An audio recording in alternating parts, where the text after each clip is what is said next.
Bienvenidas, compañeras, compañeros, a esta nueva emisión de Alternativas.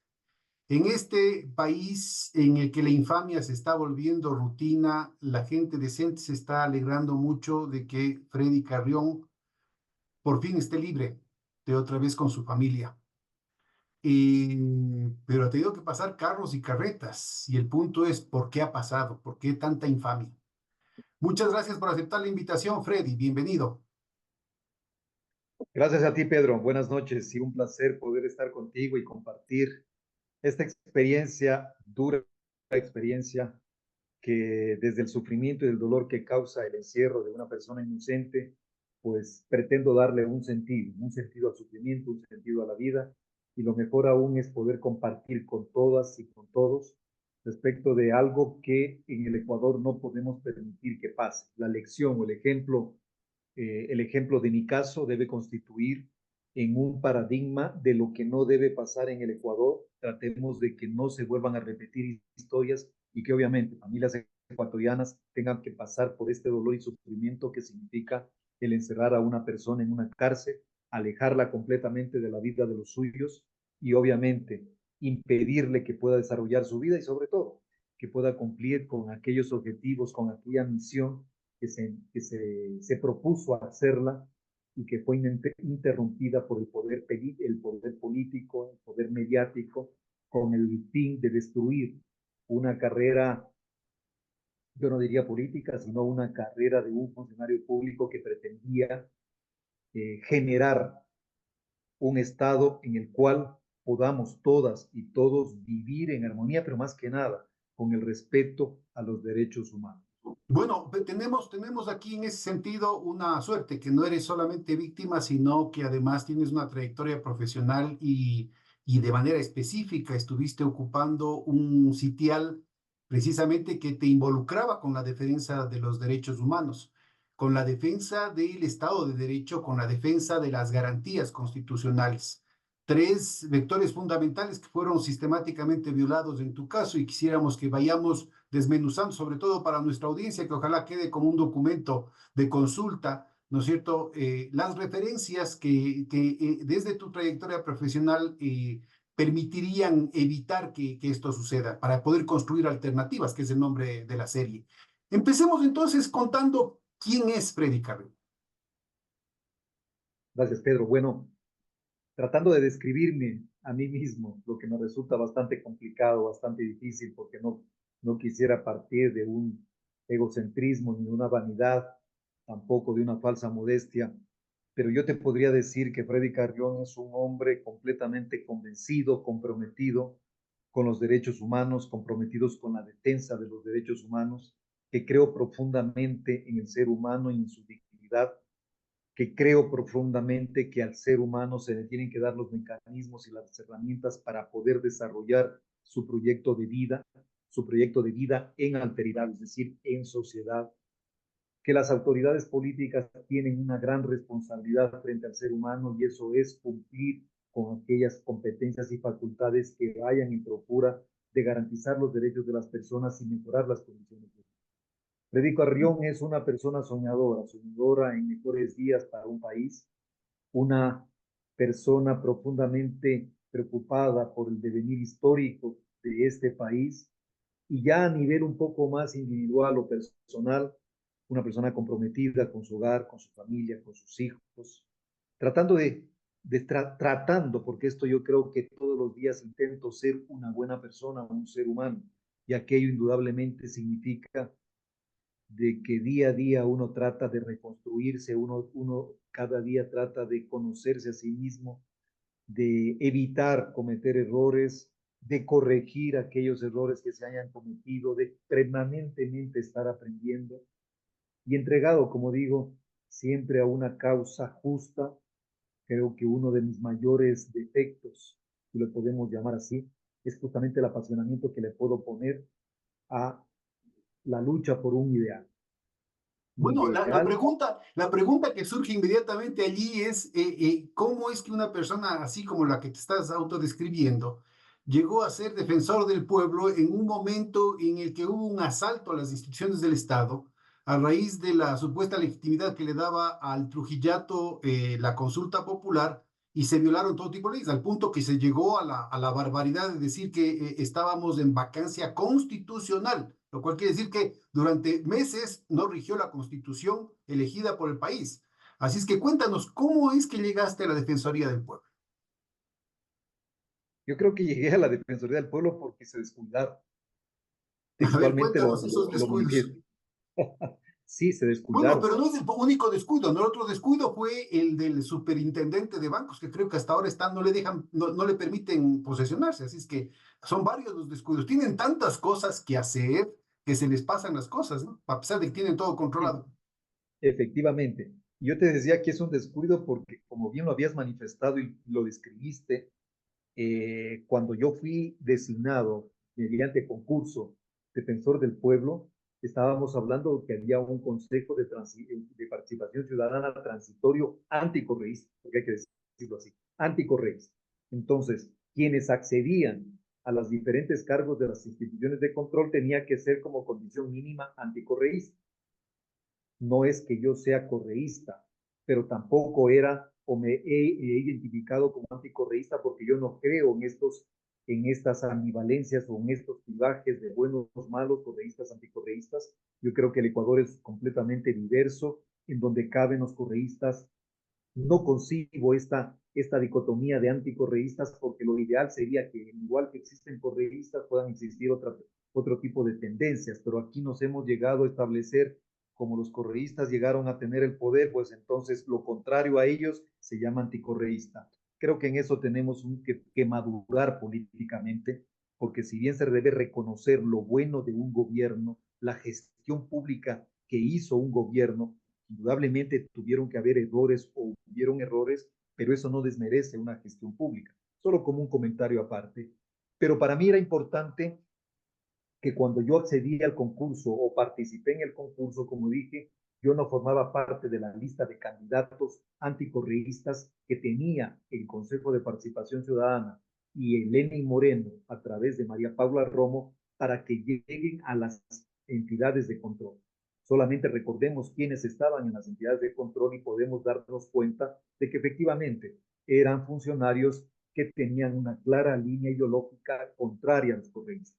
No, yo no llegué con un objetivo anticorreísta, tampoco correísta, porque lo tengo que decir, y no es porque yo lo considere de una otra manera como un pecado, pero en honor a la verdad, yo no ejercí ningún cargo en la era correísta. Durante esos 10 años de el expresidente Correa me mantuve siempre en el ejercicio de la función privada, estuve de asesor y de abogado de la Cruz Roja Ecuatoriana, me mantuve durante todo el periodo del presidente Correa, así que yo no tenía una cercanía o era funcionario del gobierno. Es un poco para aclararle a la ciudadanía, porque siempre tratan de identificar este tipo de situaciones o afiliaciones políticas, siendo que tú eras correísta, cuando le Bueno, preguntas, e inclusive cuando no es el caso, fíjate ahora con la vicepresidenta, cuando se trata de denigrar a alguien ya como acusación, como tremenda acusación, es que es correísta. Y en tu caso no se oyó eso. Hasta violación de menores se te ha acusado, pero no de correísta. Entonces, como que resulta un poco extemporáneo, ¿no? La construcción de un relato que pretende anatemizar en el marco de esta campaña de odio tu situación. Es decir, ¿cómo es que llegas a la Defensoría del Pueblo y no pueden hacer nada para sacarte, siendo que no eras uno de los suyos? exactamente. Primero porque yo entré no siendo el candidato oficial para la Defensoría del Pueblo era el señor Moscoso, amigo muy cercano de Julio César Trujillo, obviamente pieza clave de este engranaje para María Paula Romo. Entonces, claro, yo creo que el primer descuido que ellos tuvieron fue cuando yo presenté mi carpeta, la valoraron, eso es lo que lo llamamos el concurso de merecimientos, con mi carpeta que valdría, que era calificada sobre 50 puntos, yo llegué a tener 48. Entonces, el inmediato seguidor no superaba los 40 puntos y ahí es donde me desenmarco, ahí es donde les pongo un punto y aparte al resto de candidatos que me seguían porque 8 puntos de diferencia, superarlos ya considerado, ya era un tema cuesta arriba. Recién ahí descubrieron quién era Freddy Carrión y trataron, inclusive luego, en el examen escrito y en el examen oral, de tratar de torpedear el concurso a efectos de que yo no despegue, me Bueno, quede pero con esos en otros 88 concursos puntos. fueron tan hábiles de hacer ganar a alguien que tuvo 10/20, ¿no? A eso iba, justamente, Pedro, tú lo has dicho. Entonces, esa era la finalidad. Inclusive llegó a ser tan, ¿cómo diría?, jocoso, ya resulta hasta jocoso por lo absurdo, que imagínate que en la sumatoria de mis notas en cuanto a los merecimientos, la nota escrita y la nota de la audiencia oral, yo llegué a tener cerca de 88 puntos, si no estoy mal, pero en la sumatoria, ya en la sumatoria, que era solo cuestión de ponerme a sumar, inclusive si no podían sumar, ayudarse con los dedos, me bajaban como 3 o 4 puntos. Es decir, yo tenía 88 cuando luego de la suma aparecían 84. Hasta ese nivel de, por eso digo, era tan irrisible porque no sabían la forma de bajarme los puntos a efectos de que el siguiente, que era Moscoso, pueda entrar a la lucha y de esa manera ganar el concurso. Así Y que ilústranos un poquito qué es la Defensoría del Pueblo, por qué era tan importante. mira, la Defensoría del Pueblo, Pedro, venía de una situación de una institución bastante intrascendente, hay que decirlo de esa manera, porque no tiene fuerza coercitiva las resoluciones o los dictámenes o aquellos actos administrativos que pueden emitir el defensor del pueblo dentro de lo que significa el sistema de derechos humanos, es decir, dentro o para la protección y garantía de derechos humanos, una resolución, un llamado de atención, no genera ningún tipo de coerción a la autoridad. Queda simple y llanamente en un llamado de atención, en una reflexión, en una sugerencia, pero sin esa fuerza coercitiva que da el acto administrativo en el resto de instituciones públicas. Si la Fiscalía emite una excitativa, sabes que eso va a tener una fuerza ejecutiva. Si solicita una orden de prisión, sabes que eso va a Creo tener que en el una caso, hay un aplicación. caso exclusivo que es el de la Ley Orgánica de Transparencia y Acceso a la Información Pública, la LOTAIP, que plantea que todo funcionario público está obligado a entregar la información que se le solicite, excepto si es que es secreto, o sea, si que es reservado de acuerdo a la ley, no como quiere hacer ahora el ministro de Finanzas, que con un acuerdo ya decide qué es lo que es secreto de Estado y qué es lo que no es. En ese caso, si es que no entrega la información, el defensor del pueblo puede pedir su destitución en el plazo de un Efectivamente. mes, ¿no? Efectivamente, esa es la ley, la LOTAIP. Incluso en mi gestión logramos reformar la ley de la LOTAIP a efectos también de adecuarla a los nuevos tiempos, porque habían muchos rezagos. Por ejemplo, con la ley anterior se seguía manteniendo que tenía la obligación toda institución pública de colgar su página web, de establecer ese tipo de información, una información muy básica porque esa ley era prácticamente el 2005. Con la reforma que se dio en mi gestión, ya pudimos actualizarla y claro, aquella institución pública que no transparentaba la información, que no colgaba la información, que no hacía pública aquella información, era sujeto de alguna sanción, pero el defensor del pueblo tenía que solicitarla, no tenía esa facultad coercitiva de que aquel funcionario público que no publicitaba la información, que no transparentaba la información, podría ser sujeto de una institución directa al defensor del pueblo, indudablemente no tiene esa facultad, sino que tenía que solicitarla incluso a la Corte Entonces, eso es una Constitucional. institución que clave dentro del ordenamiento, digamos, de la Constitución de Montecristi, que tiene un énfasis garantista, es decir, que hace mucho hincapié en los derechos políticos, civiles, pero también económicos y sociales del pueblo ecuatoriano, pero no tenía músculo, ¿no? Entonces, realmente estabas en una situación de intrascendencia, ¿no? Sí, justamente, porque a la final lo único que te queda es tu voz. La autoridad moral se le llama magistratura ética a quien ejerce el cargo de defensor del pueblo, en el sentido de que lo único que tiene es su voz para exigir, para reclamar, pero no para obligar a su cumplimiento. Por eso le llamamos una magistratura ética que yo, en palabras llanas o palabras simples, les decía, nosotros somos la conciencia crítica de un gobierno, la conciencia crítica del Estado, el que permanentemente le está diciendo al Estado en su oreja, diciéndole, hey, lo que estás haciendo está mal, por favor corrige, por favor rectifica, pero no le puedo obligar a que lo haga. Ahora, Entonces, es importante ubicar que inclusive dentro de esa precariedad institucional, a ti te eligieron presidente de la Asociación Mundial de organizaciones de defensoría del pueblo, ¿no? O el equivalente. Exactamente. O sea, yo llegué, Pedro, y perdona que lo diga de esa manera, sin una falsa modestia, pero yo llegué a ser una persona que a nivel primero latinoamericano se convirtió en un referente de posicionamiento y de defensa de los derechos humanos. ¿Cómo lo hicimos? Primero a mí me eligieron, luego de obviamente después de un año de gestión, me eligieron vicepresidente de la Federación Iberoamericana de OBUS, es decir, de todo lo que significa la región iberoamericana, en donde están todas las instituciones de derechos humanos de América, fui el vicepresidente. Al año siguiente, eh, me eligieron el presidente nacional, perdón, el presidente de la Alianza Mundial de Instituciones Nacionales de Derechos Humanos, que por sus siglas en inglés se llama GANRI, que forma parte además del sistema de Naciones Unidas, de la alta comisionada para los derechos humanos de Naciones Unidas. Entonces, indudablemente que el cargo por el que a mí me dignificaron y al ser el representante, yo tenía que estar constantemente en conversaciones, en diálogos, en reuniones con África, con Asia, con Europa y con América, que se tenía 4 sedes.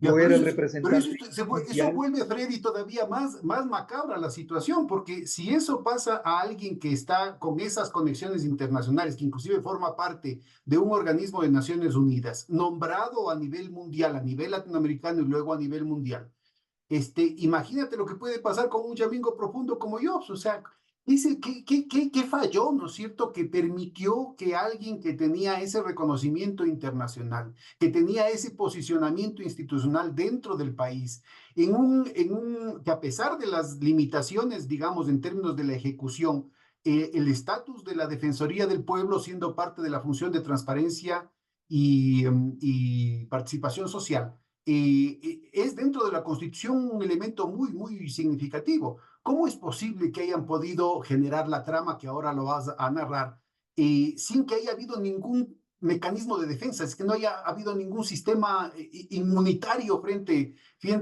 a este asalto de parte de la tiranía, de parte de la infamia a tu posición, más allá de la persona de Freddy Carrión, a tu posición en términos del entramaje democrático del país. Es que, Pedro, justamente se valieron de algo que es muy delicado, muy sensible a la conciencia ciudadana.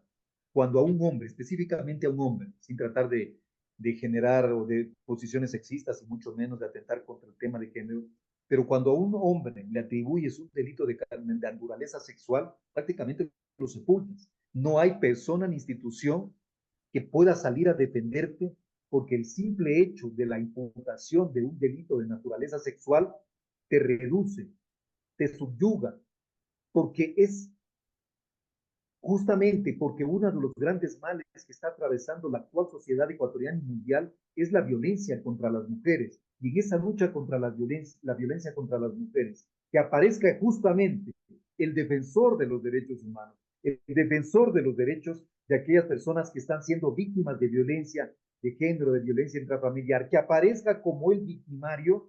Entonces, claro, se te cae todo el discurso, se cae toda la magistratura ética y la simple denuncia ya te convierte en culpable. Se Es decir, invierte los de papeles. pronto lo que te hicieron a ti fue más fulminante que las balas que asesinaron a Fernando Villavicencio, ¿no? Es la mejor forma de asesinar a un personaje, porque capaz que si te sufrías un atentado quedabas de mártir, pero en cambio así quedas como un miserable, como un canalla. Es decir, es el crimen Exactamente, perfecto, ¿no? Es decir, es una exactamente. etapa más en este sistema de lawfare que se está extendiendo en todo el continente y que aquí en el caso del Ecuador ha tenido, pues han metido tantos golazos, ¿no? Exactamente, Pedro, lo has dicho mejor imposible. La descripción que diste es el crimen perfecto. A un defensor de derechos humanos le imputas un delito de naturaleza sexual y lo tienes acabado. Lo tienes acabado. Porque el salir a defenderse es como cuesta arriba, porque tú ya vienes con esa descripción o con ese estigma, de él ha sido denunciado, él está en un problema de naturaleza sexual, no es de ha sido, Claro, y y se ya le ve, tienes una opinión yo pública sí sobre. dije, se le ve clarito en la cara, pues, clarito. Exactamente. Y Entonces, mira mira, que, yo creo que es muy importante esto porque aquí aparece, ¿no es cierto? Hay un doble juego. Por un lado, ¿no es cierto? Hay sin duda una maquinación. aquí hay intereses muy concretos, has dado ya algunos nombres, aquí hay una trama desde adentro del deep state que llaman, ¿no es cierto?, que generan esta situación. Pero luego tienes otras complicidades, ¿no?, de parte de la sociedad civil. Por un lado están los medios de comunicación, pero también viene en la situación todavía más alarmante de las redes sociales, en las que se podría decir, algunos pueden ser pagados, pueden haber granjas de bots, de troles, pueden haber gente que estuvo interesada armando esta situación de acuerdo a una agenda específica, pero otra gente lo hace de manera espontánea. Yo recuerdo, hubo ahí un linchamiento en las redes sociales que fue terrible. A nombre del feminismo, ¿no es cierto?, se hizo un asesinato del personaje, porque además originalmente se hablaba de que tú habías violado a una menor de edad. Y es lo que circulaba en las redes Efectivamente. sociales, ¿no? Es decir, yo creo que, y no sé si me equivoco, sin duda hay excepciones muy importantes, pero en algunos sectores inclusive se pronunciaban a nombre de organizaciones que yo no conozco si eran ciertas o no eran ciertas, que aparecía, era verdaderamente apabullante el operativo que se hizo a horas de tu detención, es decir, ni siquiera se tenía una información completa en los noticieros que ya se tenía, ya estabas condenado, en la opinión pública ya estabas absolutamente condenado. ¿Ha habido, por ejemplo, de parte de estos sectores feministas, ha habido alguna reivindicación de tu nombre? ¿Ha habido alguna rectificación de las actitudes que tuvieron hace 3 años? No, en absoluto. Y efectivamente, cuando sucedieron todos estos hechos, los primeros días, yo prácticamente era como la peste, Pedro, era la peste. Entonces, ningún grupo de derechos humanos podía atreverse a decir, oigan, como que al menos investiguen y lleguen a determinar porque esto huele raro, jamás. Se llegó a establecer en el colectivo social, en el imaginario colectivo, la idea y la imagen de que este es culpable, de que este es un sinvergüenza, de que este es lo peor que ha nacido en la tierra, de que cómo se le ocurren de nombrar a este tipo de defensor, que miren lo que hacen. Bueno, el discurso, un discurso tan degradante, tan destructivo, las redes sociales jugaron un papel fundamental en el sentido de ir posicionando una imagen completamente no negativa, perversa respecto a mí, de que yo prácticamente sí, al inicio de que se trataba de una violación, luego de una agresión, de un abuso sexual, bueno, me dijeron hasta de psicópata, que yo soy un psicópata sexual. Entonces, realmente todo ese tipo de agravios, de linchamiento mediático con dos operadores o con dos, no instituciones, pero sí sectores que habían operado y que empezaron a operar con esa imagen, a posicionarla, una imagen completamente negativa. Por un lado, los medios de comunicación aliados al gobierno de derecha, porque hay que decirlo de esa manera, Coavisa, Teleamazonas posicionaron la idea de que este era un sinvergüenza y que por lo tanto bien hecho de que esté preso.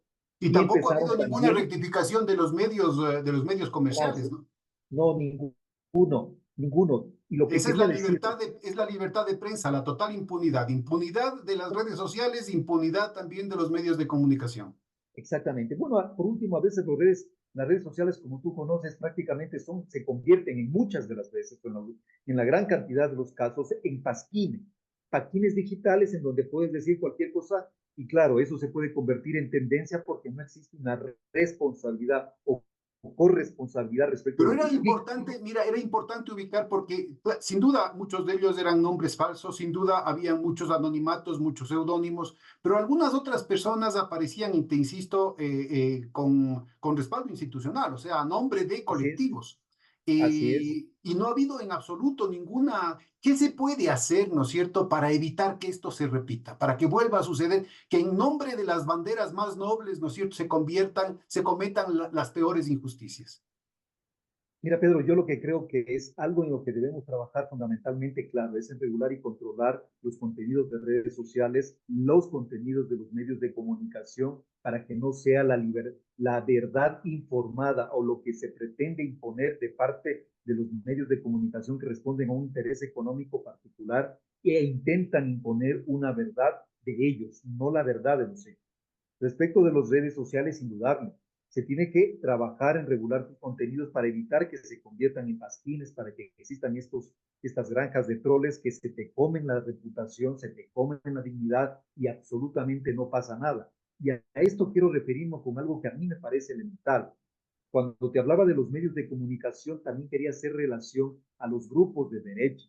Los grupos de derecha, estos grupos o sectores económicos, cuando sucedió estos hechos, fueron completamente inhumanos respecto a los criterios y cómo manipularon a toda la información, redes sociales incluida, para posicionar la imagen completamente negativa. Pero ¿por qué lo hacían? Efectivamente porque llegaron a una concepción de odio sin razón, diciendo es que este es correísta. Oigan, ni siquiera averiguaron, primero, que el defensor del pueblo como autoridad no podía pertenecer a ningún partido político. Ese era uno de los requisitos para acceder a ser defensor del pueblo. Así que partiendo de ahí existían estas premisas falsas. Pero como se había posicionado de que yo defendía a quienes, a aquellas personas que el poder de Lenín Moreno estaba atacando, estaba persiguiendo. ¿Y quiénes eran esas personas que estaban siendo perseguidas? Eran sus antiguos aliados. Pero como yo empecé a defenderlos porque mi obligación ética ante todo, era convertirme o generar un dique de contención frente al poder. No se puede utilizar el poder para irse contra ninguna persona, sea correísta, no sea correísta, sea anticorreísta, sea socialista, sea de cualquier partido. No podemos convertir la lucha política en una lucha fratricida en donde el poder pretenda perseguir. ¿Cómo lo hace? Metiendo a la justicia para, a través de las prisiones preventivas, acabar con la vida política, generar miedo en la sociedad y de esa manera mantener o ganar un silencio sepulcral que permita a los poderes fácticos, a los poderes que actualmente gobiernan en el Ecuador, a seguir a sus anchas, cometer cualquier tipo de vulneración y de esa manera que no exista ninguna persona que les diga detente. Lo que estás haciendo está mal, está violando derechos y eso indudablemente genera una incomodidad que cuando sucedieron estos hechos, para los sectores de la derecha específicamente, para aquellos medios de comunicación, lo que pasó, lo que le pasó al defensor del pueblo fue aplaudido, festejado, porque lo consideraban prácticamente una victoria, que era el único, y permíteme decírtelo, Pedro, en el 2019 que yo accedí a defensor del pueblo, era la única autoridad nacional que criticaba y le decía las verdades y no solo aquello, lo denunciaban los funcionarios de gobierno de Lenín Moreno, los Pero actos de ya vamos a corrupción entrar, y violación permíteme de que te derechos. interrumpa porque ya vamos a entrar a los porqués, pero antes de eso yo creo que hay que señalar este detalle, porque primero porque a partir de lo que estás contando, de esta situación, por un lado, ¿no es cierto?, de conjura, de complot, que no es teoría de la conspiración, sino conspiración en sí misma. Por otro lado, ¿no es cierto?, el papel mecánico que juegan los sectores de ciertos sectores de la derecha y los medios de comunicación comerciales, ¿no es cierto?, de convertirse en una maquinaria de desinformación, en una maquinaria de sembrar odio. Pero luego viene el tema a nivel de las redes sociales, que en algún momento se convertían en una esperanza, ¿no es cierto?, de una comunicación más plural, más democrática, más horizontal, más participativa y que ha terminado convirtiéndose en una caja de resonancia, inclusive con mayores alcances en términos de la irresponsabilidad y la impunidad de este tipo de manipulaciones de la gente como se ha visto en tu caso. Pero yo creo que en esa perspectiva, la participación del equipo que trabaja con acción jurídica popular de Paulina Schettini, ¿no es cierto?, brilla, ¿no es cierto?, por el ejemplo que están dando de lo que se puede hacer para irse por encima de lo que está de moda, de irse por encima de la corriente, digamos, aquí sería un tsunami en realidad lo que se dio en tu caso, ¿no es cierto? Y remontar esa opinión negativa hasta conquistar, yo creo que buena parte de la opinión pública, inclusive de los más envenenados, mucho antes de que salgas libre ya entendían, ¿no es cierto?, que había gato encerrado en tu proceso. Efectivamente, Pedro, de la misma manera que las redes sociales se pueden convertir y lo son en pasquines que arrasan con la honra, la reputación y la dignidad de las personas, también tienen su lado positivo porque se pueden convertir en ese canal en donde a través de la libertad de la información o la información con mayor abundancia, con mayor amplitud, también pueden generar el efecto contrario. Por eso yo decía, las redes sociales en sí Es un mecanismo en donde la información ahora fluye con mayor liberalidad, naturalidad, en mayor cantidad. Eso también permite que cada ciudadano pueda convertirse en un líder de opinión, en un periodista que constantemente esté publicando noticias o que esté publicando una realidad. Pero efectivamente, si no tenemos los controles adecuados, lo único que haremos es convertir a las redes sociales prácticamente en un chismógrafo, en un medio en el cual se publique información que no se encuentre contrastada y eso indudablemente termine afectando la funcionalidad de las instituciones, porque pongámoslo de esta manera, Pedro, hay muchas instituciones públicas que funcionan de acuerdo a los likes que les dan las redes sociales, particularmente Fiscalía General del Estado, que es utiliza muchísimo las redes sociales para exponer procesos penales, para generar una opinión pública favorable al Y trabajo esa se de la convierte en una Fiscalía trampa General del fundamental que Estado. además es continental, ¿no? En términos de hacer que el juicio se lo dé no en los tribunales, sino en la opinión, en una opinión pública manipulada. Y esto, digamos, no, compete a la izquierda, compete a la derecha, pero también hasta Trump en el caso de los Estados Unidos ahorita. Es decir, Trump no es en absoluto alguien de mis simpatías, pero es obvio que están aplicándole una táctica similar a él. Entonces, yo creo que es muy importante lo que estás planteando ahorita, porque aquí se puede armar una escuela, porque tenemos que ir construyendo alternativas para que esto no vuelva a suceder.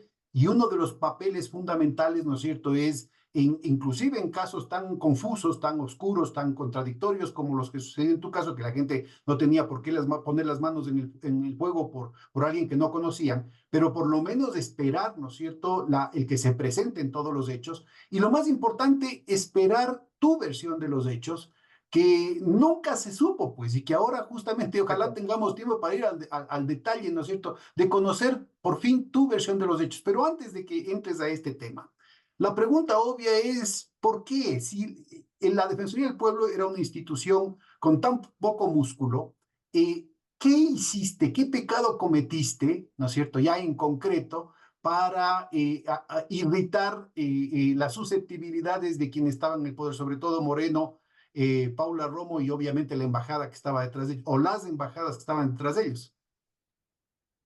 Yo creo que lo que jamás me van a perdonar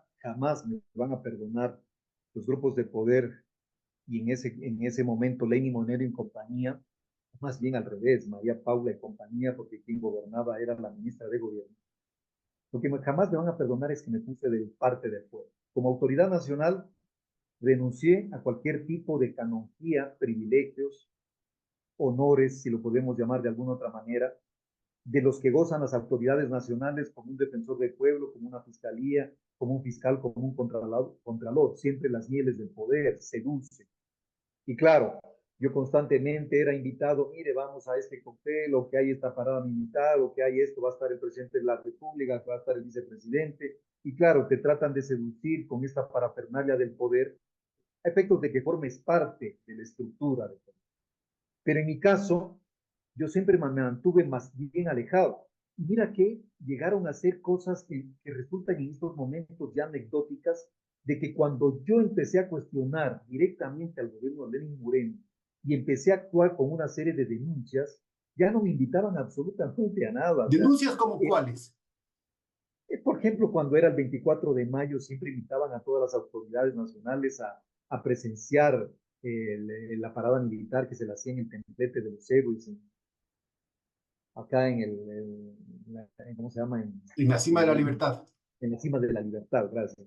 Entonces ya no te invitaban a esos actos. Por ejemplo, había algún evento en la Policía Nacional o en la Escuela Militar Eloy Alfaro, en donde estaban todas las autoridades por un temas de reconocimiento de tal vez de algún tipo de acto valiente de algún funcionario público y también ya no te invitaban. Es decir, a todos los actos del Estado, tú ya prácticamente estabas aislado. Claro, yo me daba cuenta porque eso era tan evidente. Hace algunos meses, cuando yo fui posesionado, te invitaban a todos los actos protocolarios del Estado ecuatoriano. Después de esos meses en donde empecé más que atacar, a criticar y a evidenciar los actos de corrupción del gobierno, entonces dijeron, vea, a este tipo no le inviten, pero ni siquiera más.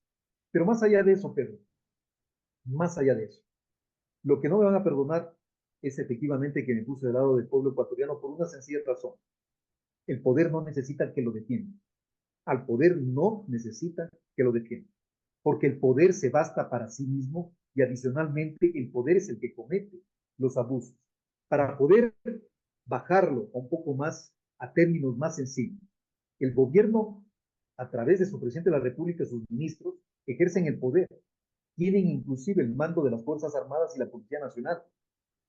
¿Qué sentido tiene de justificar los actos que ejercen los funcionarios de gobierno cuando de por sí ya tienen poder? Lo que no tienen poder y hay que empoderarlas es a los ciudadanos de a pie, aquellas personas que lo único que tienen es su voz para reclamar y exigir que atiendan sus pedidos. Cuando el defensor del pueblo empezó a atender a aquellas personas, yo hacía siempre los diálogos ciudadanos, me trasladaba a las provincias, recopilaba la información, los testimonios de las personas y me daban una serie de elementos para exigir de las autoridades atención y control.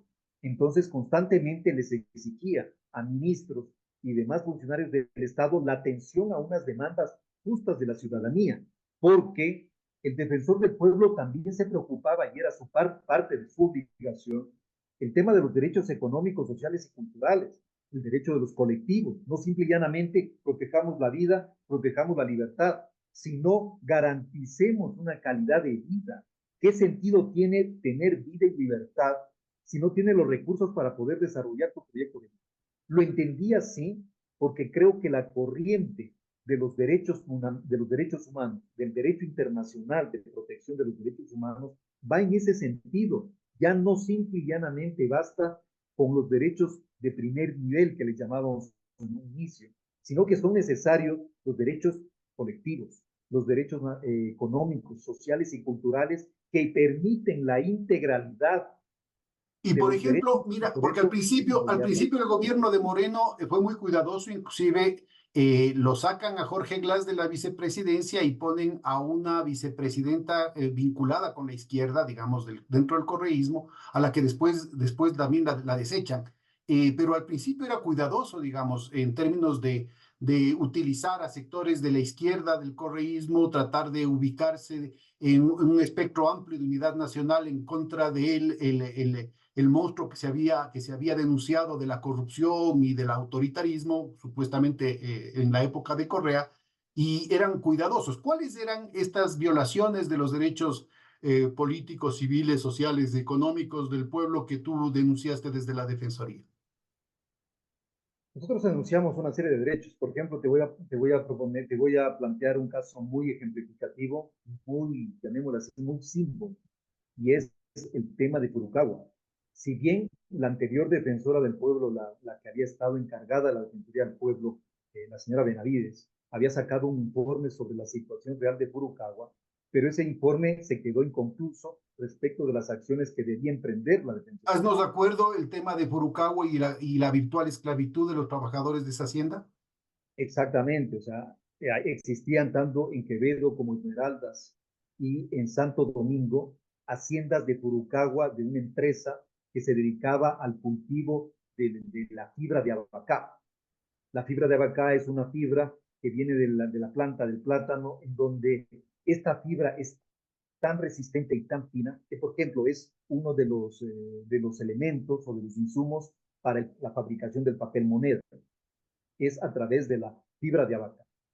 Entonces, esta empresa ya venía desde hace 50 años trabajando en Ecuador, es una empresa japonesa que luego tuvo capital ecuatoriano, y durante estos 50 años de trabajo en el Ecuador, los trabajadores nunca tuvieron ningún tipo de afiliación, nunca tuvieron ningún tipo de prestaciones en cuanto a salud o educación, absolutamente el salario digno nunca se les pagó, sino se les pagaba siempre un salario mínimo que no formaba parte de los mínimos legales, sino simbólico, llamémoslo de una manera. A cambio, la empresa les permitía vivir en las haciendas y en las haciendas vivían en condiciones completamente infrahumanas, no tenían educación, sus hijos no se educaban, no tenían salud, pese a que vivían, como digo, en las propias haciendas, en las haciendas de esta empresa Purucaba. La Defensoría del Pueblo, por una denuncia, creo que fue en el 2018, es donde presenta este informe respecto de todas las violaciones de los derechos humanos y lo que se llamó la servidumbre de gleba o la esclavitud forzosa. Es decir, había generaciones y generaciones, 3 o 4 generaciones de personas, en donde era el abuelo, padres e hijos y nietos, ¿sí? Que estaban trabajando o que habían trabajado toda su vida en la hacienda de Purucagua y nunca habían tenido ninguna prestación ni un aporte a la seguridad social, no tenían el derecho a la jubilación, tenían una serie de enfermedades o accidentes de trabajo que tampoco habían sido asistidos, tenían un gran porcentaje de analfabetismo. Es decir, lo único que había hecho la empresa es aprovecharse de esas condiciones, pagar mínimos que no, ni siquiera alcanzaban para una subsistencia y de esa forma mantener un estado permanente de explotación laboral. Eso sacó un informe de la Defensoría del Pueblo en el 2018, lo dejó la ex defensora del pueblo de ese entonces, lo asumí yo y empezamos con una serie de acciones conducentes a qué? A generar la responsabilidad de la empresa y adicionalmente la reparación integral económica y material también a las personas y a las familias de estas empresas que llevaban años sin recibir ningún tipo de compensación ni atención en educación, en salud, en sanidad, etcétera, etcétera. Eso, por ejemplo, formaba parte de los derechos económicos, sociales y culturales, en donde la Defensoría del Pueblo entró directamente con una fuerza inusitada. Esto Yo yo creo que es recuerdo que importante ubicar porque después de tu salida de la Defensoría del Pueblo, desapareció prácticamente del panorama nacional la Defensoría del Pueblo. No se ha visto ninguna acción al respecto. De pronto puedes corregirme. efectivamente, y ahí tienes una prueba más, Pedro, tienes una prueba más de que con mi salida consiguieron el objetivo que deseaban, convertir a una institución nacional de derechos humanos en una agencia de empleo, en un apéndice del Ejecutivo. Créeme, y sin temor a equivocarlo lo digo, sin afán denigrante, pero la Defensoría del Pueblo ni a comisaría llega. En estos momentos ya ni a comisaría llega porque no tiene ni poder, ni presencia, ni voz. No tiene absolutamente nada y lo único que hace es vegetar en el sector público, mantener a funcionarios públicos que prácticamente no dicen nada, no inciden en la situación de derechos humanos en el país y por lo tanto han silenciado a una institución importante en cualquier Estado de Derecho. Aquí permíteme destacar la relevancia de una institución nacional de derechos humanos en cualquier parte del mundo. Cuando Nelson Mandela salió de la cárcel en 1990 y llegó a ser presidente de Sudáfrica en 1994, él en sus memorias siempre dice que contaba con la Defensoría del Pueblo como una institución nacional de derechos humanos clave en los procesos democráticos que él iniciaba. Contaba y rendía cuentas a esa institución porque la catalogaba como una decencia, como una institución, como una esencia tan importante Yo creo que es para la fundamental sociedad. esto que estoy diciendo, porque esta institución, que en el mundo gringo, digamos, alemán gringo, se lo conoce como ombudsman, ¿no es cierto? Existe de la época, desde la Edad Media, ¿no? Es decir, en los peores momentos, hasta de la Inquisición, había esta institución que se la defendía, ¿no es cierto? Y que inclusive sectores de la iglesia jugaron muy bien con esta situación en términos de el santuario que se ve, por ejemplo, en el tema de la obra de Víctor Hugo del Jorobado de Nuestra Señora. Es decir, hay toda una cuestión que involucra, son siglos de conquistas sociales, ¿no es cierto?, a nivel mundial que han sido lesionados en tu caso personal, que yo creo que es importante subrayar el hecho de que aquí esto trasciende tu persona, más allá de que haya sido tú el que sufriste, tu familia, Priscila, tus guaguas, ¿no es cierto?, los que han sufrido esta situación. El problema fundamental es que aquí se está lesionando, se está destruyendo una institución que ha costado siglos a nivel mundial construir. Efectivamente, Pedro, o sea, esta es una institución tan importante en cualquier Estado de Derecho. Ahora, Por mira, eso yo creo que es importante, es fundamental ubicar, ¿no es cierto?, que bueno, el tema de Furukawa algo se conocía, pero no era tan notorio como la cuestión de la participación de la Defensoría del Pueblo tras las violaciones de los derechos humanos, que incluyó muertos y heridos, cegados, con las mismas tecnologías que utilizaron los sionistas en Israel en contra de los palestinos, las mismas casualidades, ¿no es cierto?, accidentes de trabajo que causaron ciegos en Colombia, que causaron ciegos en Chile, ¿no es cierto? Fíjate las coincidencias, ¿no es cierto? el hecho de que fue la Defensoría del Pueblo la que empezó a decir, vean, aquí hay una violación sistemática de los derechos humanos. Yo creo que esto de aquí marca claramente, ¿no es cierto?, el hecho de que habría que ver si es que en realidad fueron errores de buena fe los que motivaron a buena parte de esta jauría de voces que se alzaron en contra tuya. Al menos, ¿no es cierto?, debió haber el derecho a la duda, digamos, ¿no? Es decir, el privilegio de la duda frente a una situación que era clarísimo, es decir, la única voz que se alzaba, ¿no es cierto?, desde dentro del Estado para señalar claramente esta situación era la de la Defensoría del Pueblo presidida por ti. Cuéntanos un poquito cuál fue la tarea y cuáles fueron los resultados de la auditoría que se hicieron desde la Defensoría, que involucraron además gente que son intachables, que de ninguna manera se puede sospechar que sean correístas, ¿no? Sí, sí, sí. Mira, Pedro, y hay algo que quisiera mencionarte como un punto importante de señalarlo, porque ya a estas alturas resulta anecdótico, pero en esos momentos fue bastante difícil para mí asimilarlo. Cuando a mí me sucedió todos estos hechos, yo fui condenado el mismo día en que se viralizaron esos videos. Nadie se preocupó en averiguar si había algo más o el contexto de los videos, porque realmente resultaba bastante sospechoso que el defensor del pueblo, que venía con una actividad incesante de crítica, de denuncia de los actos de corrupción, de intentar y de garantizar los derechos de aquellas personas que estaban sometidas a un poder abusivo, un poder propotente, con toda esa actividad que veníamos desarrollando, con este pequeño hecho, con estos dos videos sacados fuera de todo de contexto, editados y manipulados, pero la mayoría de la gente no se preocupó en averiguar un poquito más, simple y llanamente juzgaron. Y ahí entro como lo que te quería comentar, inclusive los actuales abogados de Acción Jurídica Popular que me patrocinaron y me lo dijeron. En un momento dijeron, cuando salieron eso, claro, la conmoción fue tal que inclusive nosotros dijimos, oiga, el señor tiene que renunciar, él no puede seguir al frente de la Defensoría. Fue luego, fue luego, cuando mi esposa, cuando un colaborador mío muy leal como Cristian Mamonde, conversó con ellos y les dijo, oigan, pero al menos preocúpense en leer el expediente y se van a dar cuenta que todo es un montaje. Angélica, Richard y los de Acción Jurídica Popular, del Grupo de Acción Jurídica Popular, lo revisaron íntegramente y descubrieron que efectivamente todo era parte de una estrategia, perdón, de un montaje, de un caso armado. Y es ahí cuando ellos se convierten en mis más grandes defensores, inclusive, te lo tengo que decir, y con un expreso agradecimiento hacia ellos, de forma completamente gratuita.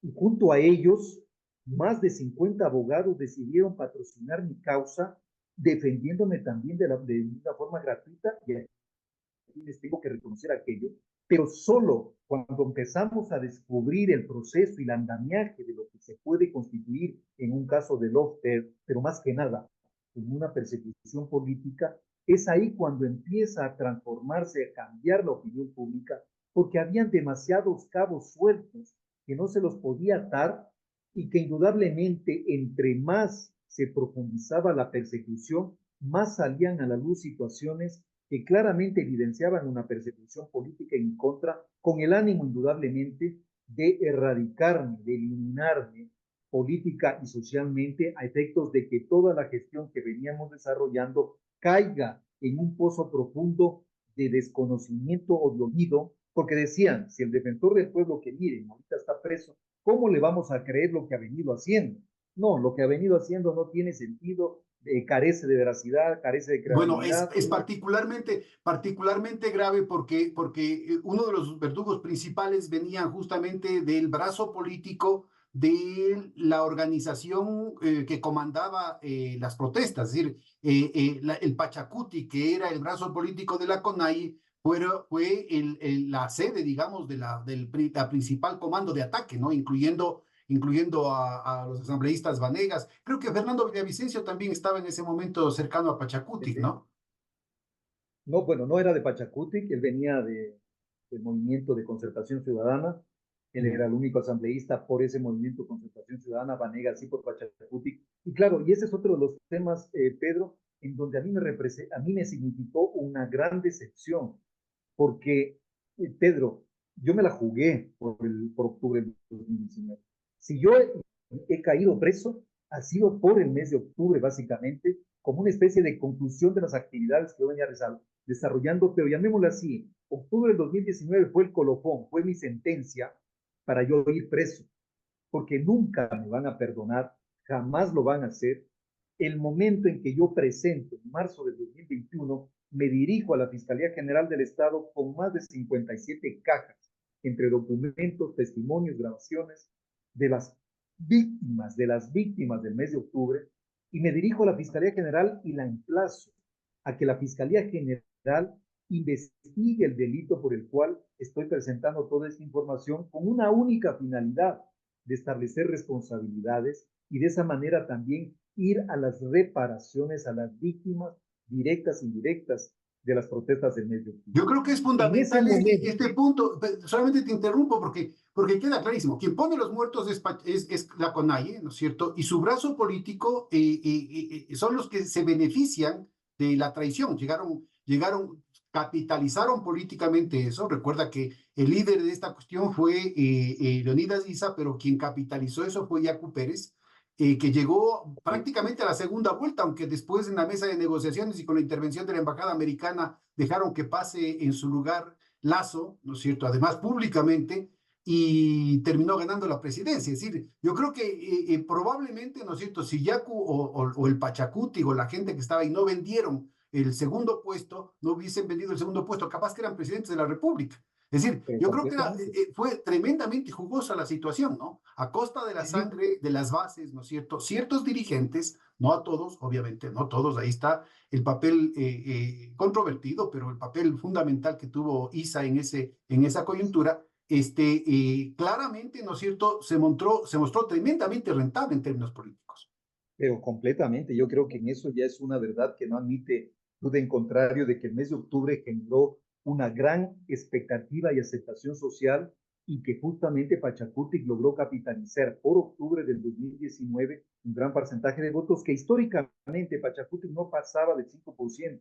Adicionalmente, si hacemos un recuento histórico, la mayoría de los asambleístas o diputados de Pachacutic no pasaba de 5 o 6, porque esa era Y su es votación. particularmente significativo porque justamente lo que ciertos sectores de la izquierda que lastimosamente rodearon y marearon a Issa en las negociaciones con el entonces Contralor que fungía como ministro de gobierno en lugar de Paula Romo, ¿no es cierto?, en las negociaciones, plantearon lo que ahora se está cumpliendo, que es la focalización de los subsidios, o sea, que en lugar de capitalizar, ¿no es cierto?, ese triunfo popular en las calles, terminaron, como decía González Suárez, enredados en los hilos de la diplomacia, apropiándose o enarbolando la bandera que terminó siendo, insisto, esto fue levantado por sectores de izquierda, sectores ecologistas, sectores indigenistas, sectores de izquierda, ¿no es cierto?, diciendo que lo que había que pelear es por la focalización de los subsidios, que es lo que precisamente está haciendo Noboa ahorita.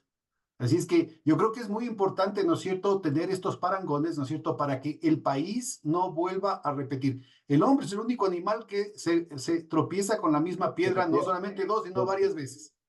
Sí, 2 veces, efectivamente. A ver, aquí tenemos que siempre diferenciar de que efectivamente en el mes de octubre del 2019 todo eso fue capitalizado por Yacu Pérez, llegaron a tener más de 27 de asambleístas, lo que había sido un récord histórico, como tú bien lo manifiestas, Pedro, ellos prácticamente debieron pasar a segunda vuelta, hubiéramos tenido otro cantar o otra situación si lo hubieran hecho, pero claro, las negociaciones solo ellos lo sabrán o qué lo hicieron, de qué manera lo hicieron.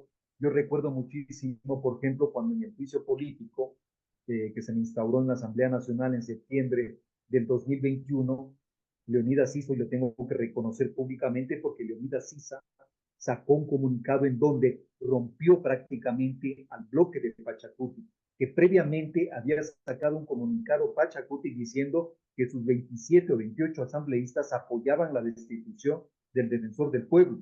Sale Leonidas Issa y rompe esa unidad y al menos 12 o 14 asambleístas votaron o se abstuvieron de votar en contra del juicio político contra el defensor del pueblo y la mitad, los otros 13 o 14 asambleístas comandados por Vanegas, por Guadalupe Llori y todos estos que en lugar de izquierda, que no tenían nada de izquierda, sino eran de la ultraderecha, metidos en un partido de izquierda, que lo terminaron convirtiendo a Pachacutic en un partido de derecha infiltrado, inclusive por sectores, como digo, de sectores económicos muy poderosos para tratar de Y las blindar ONGs con o financiamiento amortiguar. internacional, pues National Endowment for Democracy, el señor Soros y compañía.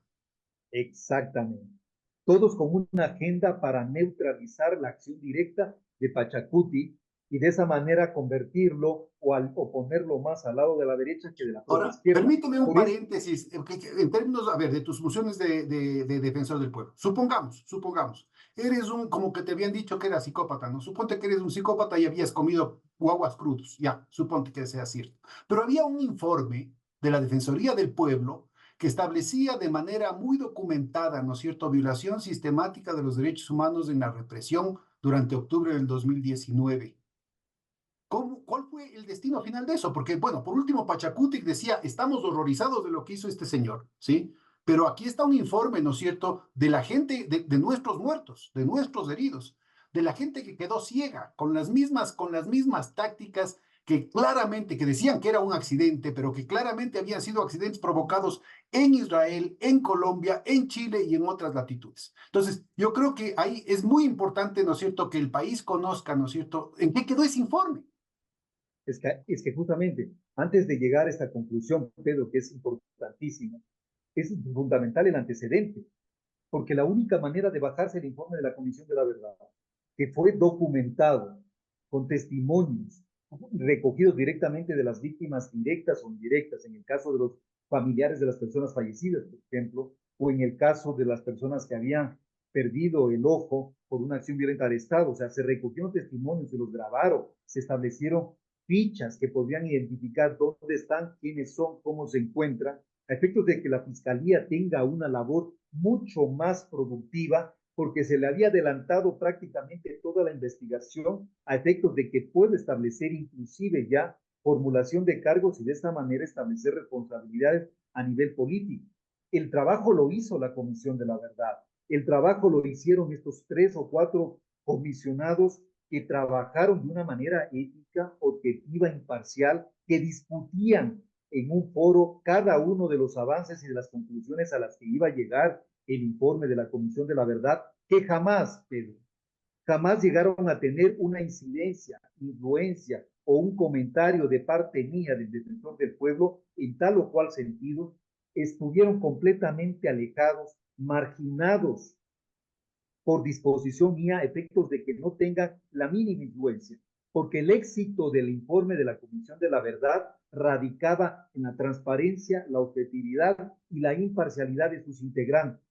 Por eso, cuando llegan a sacar el informe con las conclusiones de que el gobierno de Lenín Moreno, encabezado por él, por María Paula Romo, Osvaldo Carril, Patricio Carrillo como comandante de la policía, eran responsables de delitos de lesa humanidad, lo que a mí realmente me sorprendió y me generó un estupor de que sean responsables de delitos de lesa humanidad, es cuando yo acojo este informe como un mandato de la Comisión de la Verdad, porque no tenía sentido, Pedro, de que la Comisión de la Verdad haya trabajado durante muchos meses haciendo un trabajo al detalle, muy arduo, saquen sus conclusiones y yo diga, muchas gracias, comisión, voy a archivarlo en la biblioteca de la Defensoría del Pueblo para que quede consignado los registros de lo que pasó. No.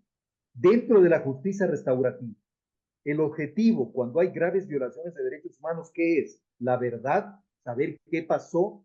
Y el segundo, la reparación, que involucra también la sanción a los acusados de violaciones y adicionalmente reparar integralmente a las víctimas. Esas Bueno, son ¿qué las dos pasó con ese etapas. informe? Tú cumpliste con tu deber, tanto legal como cívico, ¿no es cierto? Y humano, de dar Exactamente. curso a una denuncia tan documentada, ¿no es cierto? ¿Y qué pasó con eso? Cuando suceden los hechos que a mí me imputan, previamente, como te digo, yo en marzo había entregado la denuncia ante la fiscalía. La, La la fiscal, denuncia la fiscal general, Diana Salazar. ante la fiscal general, que nunca me atendió para recibir mi denuncia. Así que yo fui a Ventanilla, como cualquier ciudadano, fui a Ventanilla y entregué todos los documentos, porque nunca me recibieron la fiscal general que yo aspiraba que me reciba para entregarle directamente la información. Pero bueno, más allá de eso, le entregué directamente a Ventanilla. Me sucede un mes después sucedieron los hechos por los cuales me vi involucrado en un supuesto Te delito. lo sucedieron, hombre, te lo sucedieron. Exactamente, los armados, sucedieron. Gracias por la precisión. Me sucedieron o lo sucedieron esos hechos. Y el informe de la Comisión de la Verdad prácticamente fue como si lo echáramos a un tacho de la basura. Ya, a ver, esto yo creo que es muy importante ubicar.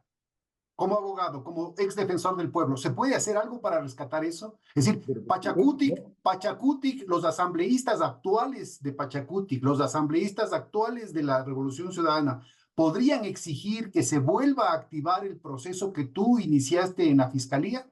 ¿O esto prescribe? Porque como es un derecho de lesa humanidad, ese es un tema que ni nacional ni internacionalmente prescribe, ¿verdad?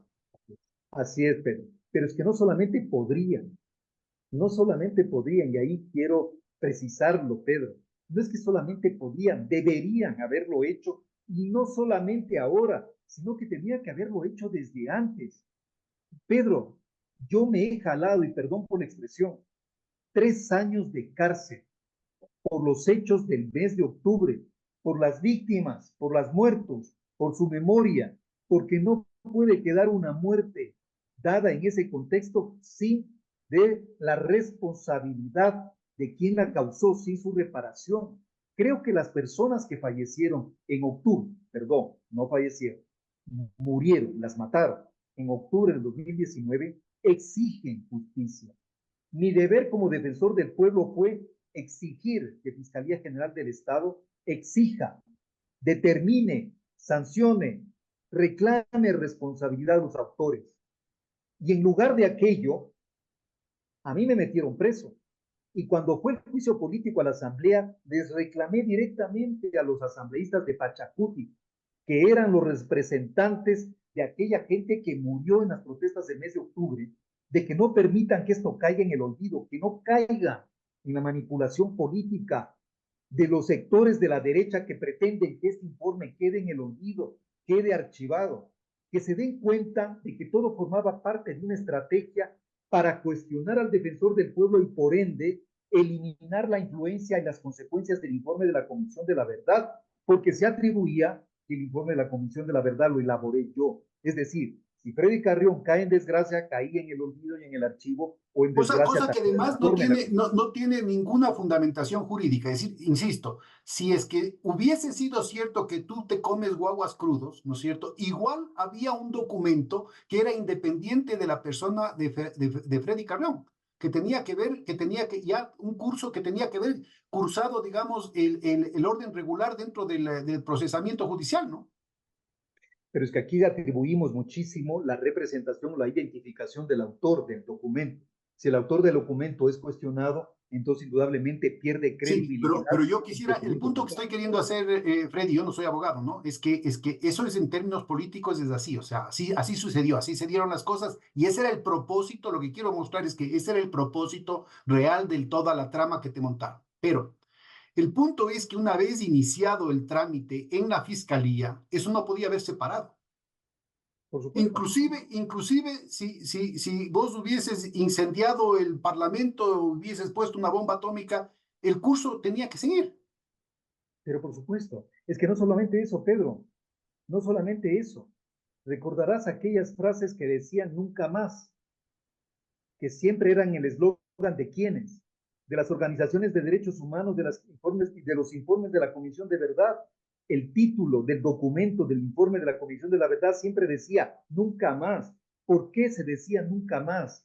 Para que nunca más el poder pueda actuar de una manera tan arbitraria en contra de la vida y la integridad de las personas, cuando no se respetaba ningún principio legal.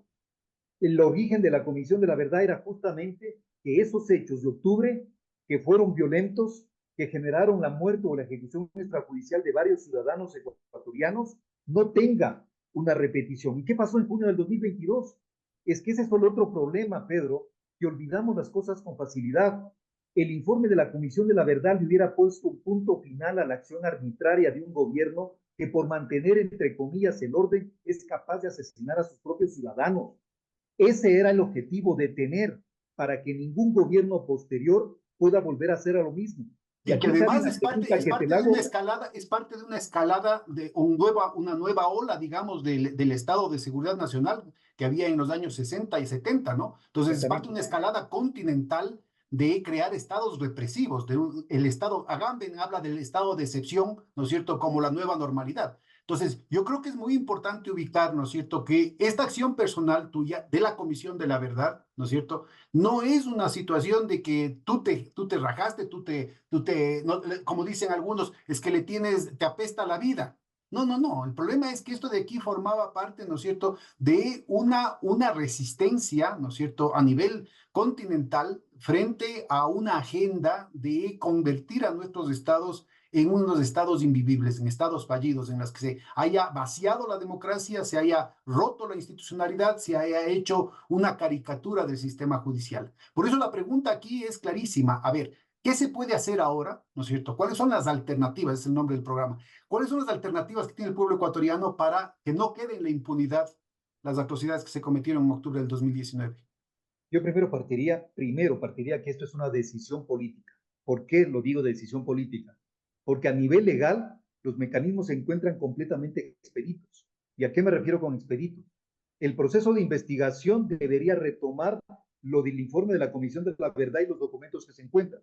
Deberían empezar a sistematizar esa información que les dimos prácticamente hecha, comida, de tal manera que el siguiente paso sería la formulación de cargos de parte de la Fiscalía General del Estado con el ánimo de establecer los responsables directos e indirectos. O Sabemos sea, quiénes son los directos. legalmente ese caso ya se cerró. No, no está cerrado, Ay, no puede cerrarse. entonces los familiares de las víctimas, las organizaciones sociales, las organizaciones de derechos humanos, inclusive aquellas que te dieron la espalda, las facultades de derecho, los colegios de abogados, aquí tienen una forma de resarcirle, una forma de pagar su deuda con el país, ¿no? O sea, una forma de Pero, evitar que el país se vaya al carajo, en definitiva, que es lo que quiero pero decir. completamente, pero completamente, Pedro, o sea, el trabajo estaba hecho, el trabajo se lo dimos hecho a la Fiscalía General del Estado. Lo que tenía era que validar esa información que tenía fuente real de credibilidad. Era cuestión de coger la ficha y decir, a ver, perfecto, el fulanito anda diciendo que le pasó esto, que atentaron contra su integridad y que perdió un ojo. ¿Quién es? ¿Dónde vive? Tenía los datos, tenía absolutamente todo y además tenía el testimonio grabado, de cuestión de llamarlo, recoger su versión y solicitar en juicio que venga a declarar. Es decir, Pedro, no se hizo absolutamente nada porque ese informe iba directamente contra quienes. Lenin Moreno, María Paula Romo, Osvaldo Jarrín, Patricio Carrillo. ¿Quiénes son? ¿Quiénes eran? Los que manejaban el gobierno y los que apadrinaron a ciertas autoridades de las instituciones de control para que lleguen a ser autoridades. Le debían el cargo, les debían el cargo. Entonces, ¿Cómo te vas a ir contra quien muy te nominó? importante, subrayado y con rojo para nuestra audiencia, Freddy, si es que se deja morir ese caso, ¿no es cierto? Actores del mal, digamos, los malos de la película van a terminar triunfando en este cuento. Hasta el día de hoy, Pedro, hasta el día de hoy nos la han ganado.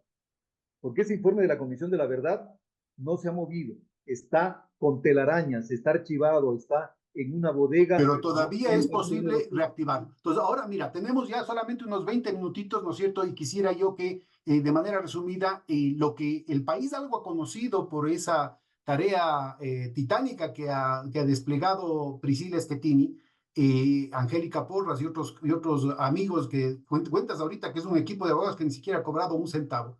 Pero yo quisiera que nos hagas una cronología, ¿no es cierto?, paso por paso de cómo montaron esta tramoya, ¿no es cierto?, para incriminarte y para destruir, ¿no es cierto?, no solamente tu reputación, sino destruir esta institución de la Defensoría del Pueblo, que insisto, es una institución, una conquista mundial, que aquí, ¿no es cierto?, en el golpe que te han dado a ti, a tu familia, están golpeando en realidad a un proceso histórico. No quiero exagerar los términos, pero me parece que es muy importante entender que como en este caso, ¿no es cierto? En el caso de la Embajada de México y el secuestro a un asilado político, en el caso de el influjo psíquico, en el caso de lo que se han denunciado, ¿no es cierto? La complicidad de los jueces, de la policía, de los ministros de gobierno, de la participación inclusive de familiares del narco en las instituciones del Estado, en la Asamblea, en los municipios,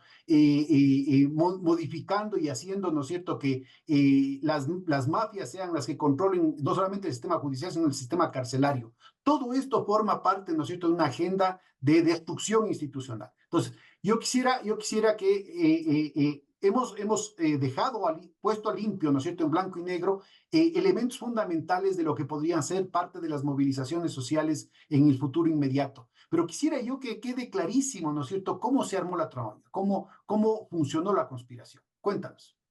Mira, Pedro, la trama primero parece una historia mal contada o una historia de terror, en donde a veces llega lo increíble, lo inimaginable se termina convirtiendo en realidad. Yo era sujeto de amenazas diarias, amenazas de muerte, amenazas de bomba en mi domicilio, y lo que único que me preocupé es de garantizar mi integridad, porque sí, estaba muy preocupado de que podían atentar. Inclusive me pedí ingresar al sistema de protección de víctimas y testigos. Imagínate lo contradictorio, una autoridad nacional que tenga que someterse a un sistema de protección de víctimas y testigos porque teme que atente en contra de su integridad por ejercer su trabajo. O sea, resulta todo un contrasentido. Pero bueno, a lo que voy es que pese a todas esas amenazas, yo seguía con mi función. Y dentro de mis funciones, además del tema del mes de octubre, por eso te decía que el informe de la Comisión de la Verdad, la denuncia específicamente, yo diría que incluso ni siquiera el informe de la Comisión, sino la denuncia que yo presento sobre la base del informe de la Comisión de la Verdad fue mi sentencia de ingreso a prisión, fue mi sentencia para que vaya a la cárcel. Porque previamente yo venía denunciando demasiados actos de corrupción que ya rayaban el imaginario. Uno de ellos, para hacerte muy concreto, que tiene que ver con el hecho forjado o el caso armado que me hicieron, tiene que ver con las vacunas VIP. En enero del 2021, recordarás, llegó un lote de terreno, perdón, un lote de vacunas mínimo, 5,000. El país se estaba debatiendo entre la vida y la muerte y nos llega ya las primeras vacunas. Estas primeras vacunas debían entrar o deberían ser destinadas al personal sanitario. Ahí es donde el ministro de Salud, el presidente Moreno, su comitiva distraen, cogen esas vacunas, un gran porcentaje de vacunas para repartirlas entre sus familiares, entre sus agnados y cognados, Osvaldo Jarrín, algunos periodistas, Juan Carlos Ceballos y su madre o sus familiares, empiezan a Algunos ser beneficiados. banqueros, algunos políticos de derecha, en Algunos fin. banqueros, corruptos, políticos, todos ellos empiezan a decir, oiga, yo soy tan importante al país que frente al derecho que tienen los médicos que están atendiendo en la primera línea del COVID, preferible a mí porque yo soy importante, y empiezan a distribuirse las vacunas. Es ahí en donde yo le exijo a Juan Carlos Ceballos, al ministro de Salud, que me entregue el listado de esas vacunas, a quienes se entregó, y adicionalmente lo denuncio en la fiscalía por peculado y tráfico de influencias. Peculado porque utilizó recursos del Estado para beneficio propio y tráfico de influencias porque a través de su disposición como ministro de Salud entregó y dispuso que se entreguen las vacunas a ciertos funcionarios públicos y Paréntesis, ¿qué familiares. pasó con ese proceso? Porque es otro proceso que se diluyó, pues. Ese proceso, nada, absoluto, ni siquiera la versión le tomaron a Juan Carlos Valls, ni la versión, ni ¿Y a eso mí me han tomado la versión. qué instancia del Estado, qué instancia de la sociedad civil puede corregir este entuerto?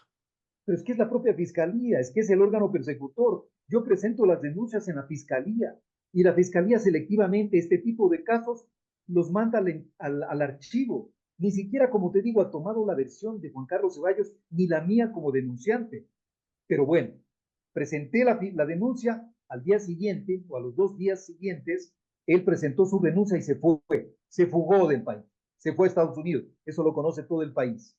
Ahí empieza el entramado, porque yo seguía atrás de esa lista de vacunados VIP, porque en el evento de que yo hubiera tenido acceso de quienes se vacunaron ilegalmente, disponiendo de recursos públicos, yo le hubiera presentado directamente la denuncia a Lenín Moreno por peculado, igual que lo hice con Juan Carlos Ceballos y por tráfico de influencia. Pero claro, nunca se me entrega esa denuncia.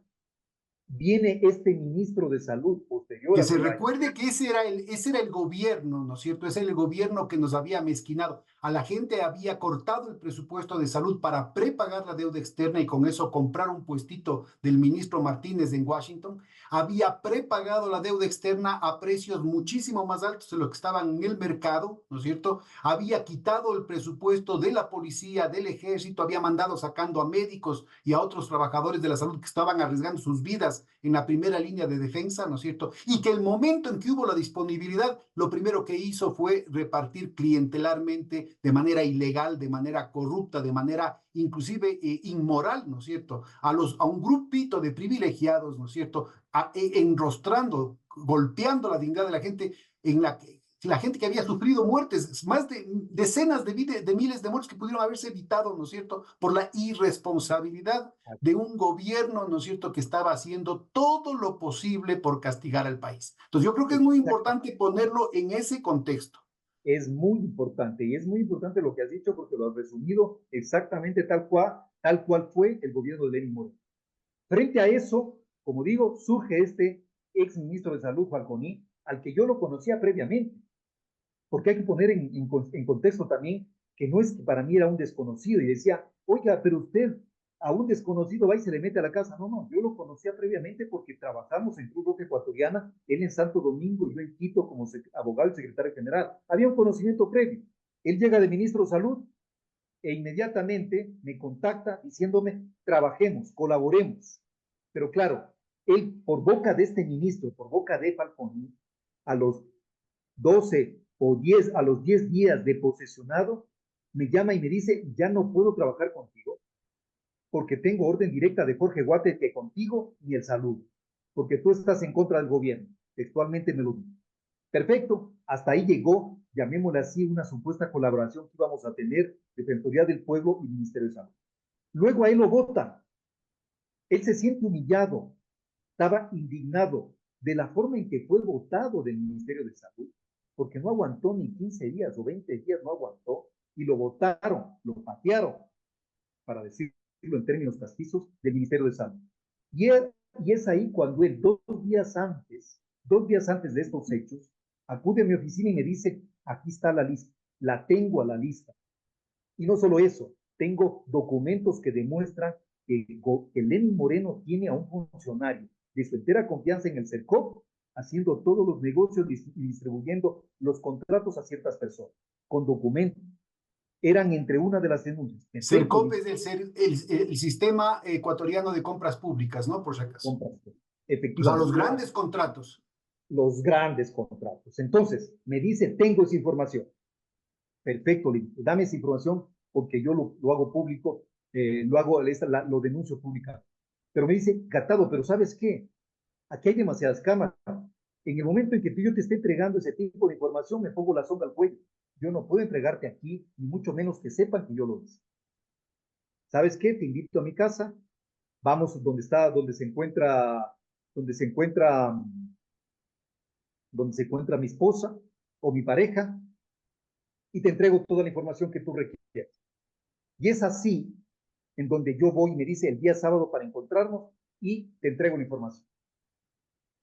Pedro, cuando me hace esa invitación, yo no tenía motivos para dudar de que se trataba de una encerrona, de una trampa, porque simple y llanamente me estaba entregando una información y no había ningún temor, al menos de parte mía, de que yo iba a ser sujeto, como digo, de una trampa. ¿Y por qué te lo digo trampa? Porque cuando yo concurro a su domicilio con la cortesía de cualquier anfitrión de una casa, me sirve una copa de vino. Y eso fue todo lo que yo recuerdo. Cuando al día siguiente, Pedro, de los hechos en donde veo viralizados los videos, lo primero, lo primero, lo primero que pido, o lo primero que me doy cuenta es, ¿qué pasó con esto? Yo no recuerdo nada de esto. Y ahí es donde solicito a la propia fiscalía, cuando yo ya se me encontraba aprendido, que me hagan un examen médico y toxicológico para demostrar qué es lo que tenía en la sangre. Alcohol, algún tipo de sustancia como una escopolamina o alguna sustancia que me haya privado de mi conciencia. Y el examen médico legal me sale que tengo 0 grados de alcohol, que no tengo ningún registro ni rastro de ninguna sustancia. Y no Cero tenía grados chance de hacer otro examen independiente, porque es imposible que no hayas tenido ningún rastro. 0 grado de alcohol. Y tú ves en los videos, que los videos yo me encuentro en una situación calamitosa. Él, ella, la señora y yo nos encontramos mal. O sea, es evidente porque incluso nos tambaleamos. Entonces, la primera pregunta es, ¿cómo el examen médico legal sale que no tengo 1 grado de alcohol? Y los videos representan otra cosa. Y ojo, esto me lo hice dentro de las 24 horas. Porque otra cosa es que me los hubiera hecho después de 3 o 4 días, como si lo hicieron estos dos sujetos, el señor Falconi como su pareja, se lo hicieron después de 4 días al examen médico legal y toxicológico. En 4 días no van a encontrar ningún rastro, pero yo me lo hice dentro de las 24 horas. Ahí tienes el primer elemento del forjamiento de documentos de adulteraciones de un informe técnico, de un examen médico legal, porque la muestra que a mí me tomaron y de la que realizaron el examen médico legal no me correspondía. Por eso es que sale con 0 grados de alcohol. Primer Pareces elemento. esas películas, esa serie de televisión de Misión Imposible, la original, digamos, con todas las tramas, ¿no es cierto?, de los servicios secretos, de las drogas, de la falsificación de los exámenes, de los documentos, ¿sí? Como en las películas tipo B nomás, tipo B. Ahí empezó todo el drama. El segundo elemento tan importante es que lo dijo la propia fiscal general en el juicio político en mi contra. Dijo que a las 8 de la mañana que ella despierta del día sábado, encuentra un mensaje de la general Tania Varela, comandante de la policía, a las 8 de la mañana de ese día. La misma generala que aparece en los informes de León de Troya y luego de Metástasis, ¿no? Exactamente, la mismita, con santo y seña. La luz, perdón, la luz de abajo. Perdón, Es la muy misma. importante ubicar además que en su momento, ¿no es cierto?, el embajador Fitzroy, el embajador de los Estados Unidos, Fitzpatrick, es Fitzroy, yo no sé ni cómo se llamaba, salía en defensa del grupo al que pertenecía esta generala para poder eliminar a toda la oposición dentro de los generales de la policía, nombrándoles y tachándoles como narcogenerales, ¿no? Inclusive quitándoles la visa. Ahí el general Arauz es uno de ellos, que ha sido el único que le ha plantado cara al embajador, y el embajador hasta ahora no responde al respecto, ¿no? Que muestre pruebas de que él es corrupto. Entonces yo creo que es muy importante entender lo que te ha pasado en el contexto de toda una trama de intriga y suspenso dentro del propio aparato del Estado y dentro de la propia derecha, que era la que generaba el odio, el veneno, la destrucción, y que estaba planeando el reparto, ¿no es cierto?, con la cuestión de las privatizaciones, de los contratos, de la relación con el Fondo Monetario Internacional y las políticas neoliberales que se estaban comiendo entre ellos, como se siguen comiendo hasta ahora, incluyendo el asesinato de Villavicencio. Exactamente, yo creo que los propios grupos de la derecha han implosionado desde adentro. Ya era insostenible tanta corrupción y entramado que entre los propios grupos de la derecha y obviamente con miembros de la fuerza policial han empezado a tergiversar, manipular, forjar y armar casos e inclusive el tema de Villavicencio es un caso muy ejemplificativo de hasta dónde se puede llegar por temas netamente políticos. Pero quisiera regresar en el tema que esto, como te digo, es uno de los aspectos fundamentales de Varela, cuando Varela, antes de las 8 de la mañana, posiblemente esto tiene que haber sido entre las 5 o 6 de la mañana de ese sábado, le manda un mensaje a la fiscal general diciendo, señora fiscal, el defensor del pueblo aparentemente está incurso en un delito de violación. Ya A las sabían, 8 ya de la estaba, mañana, ya estaba resuelto el caso y estabas condenado. exacto, 8 de la mañana, cuando no se sabía, no se habían viralizado los videos, no se sabía absolutamente nada, porque a mí me llegaron a detener cuando yo concurro a la clínica Atlas en atención médica a las 2 de la tarde y me detienen por violación del toque de queda. Nunca me detuvieron por ningún Cuando, tipo cuando de tú naturaleza. estabas, aclaremos, ¿no? Que tú estabas trabajando, pero además había un decreto, ¿no es cierto?, que hacía la excepción del toque de queda a funcionarios como el defensor del pueblo. Exactamente. No había cometido ninguna falta porque yo, insisto, fui a recuperar información o a recopilar información que me decían que tenía. Y cuando te digo que me detienen a las 2 de la tarde, me detienen por violación del toque de queda, que además no admitía no admitía prisión preventiva ni aprehensión. No la admitía, a no ser que hubieras reincidido. Y en el caso de la Defensoría del Pueblo estábamos exentos. Pero fíjate cómo lo tuyo, ¿no es cierto?, es un tema sistémico, ¿no? Lo tuyo no es un caso particular, sino que aquí en el Ecuador, ¿no es cierto?, yéndose en contra de todo lo que ha sido la construcción de los derechos aquí en el Ecuador, en contra de lo que ha sido la tradición jurídica del Ecuador, inclusive en épocas de dictadura, por ejemplo, en la época de Rodríguez Lara, un general de Boyer eliminando el retén sur, ¿no es cierto? Inclusive en esas épocas tú tenías una situación en la que la detención era el último recurso, porque la libertad es el bien más preciado del ser humano. Es decir, no puede ser el primero, pues. Ahora, hasta por una violación del toque de queda de un funcionario público que tenía excepción por decreto, ¿no es cierto? Se plantea la prisión. Es decir, ese tipo de cosas, para que se vea que esto de aquí no es correístas versus anticorreístas, ¿no es cierto? Se le aplica como rehén al hijo de la vicepresidenta de la República y se le manda a la roca. Entonces, mira cómo la distorsión y cómo se va construyendo la tiranía a partir de estos pequeños casos, se va construyendo, ¿no es cierto?, toda una relación sistémica de construcción, digamos, de complementación de un sistema tiránico, ¿no? Completamente tiránico, prepotente, autoritario, violador de derechos humanos, homicida, como lo quieras, lo podamos definir, porque efectivamente es la forma de actuar estos gobiernos fascistas en donde lo único que hacen es gobernar a través del ¿Qué puede miedo, hacerse? no Que tienen tú parámetros. podrías recurrir a la Comisión de Derechos Humanos aquí en el Ecuador, a la Defensoría del Pueblo inclusive, respecto a estos casos o ya prescribieron.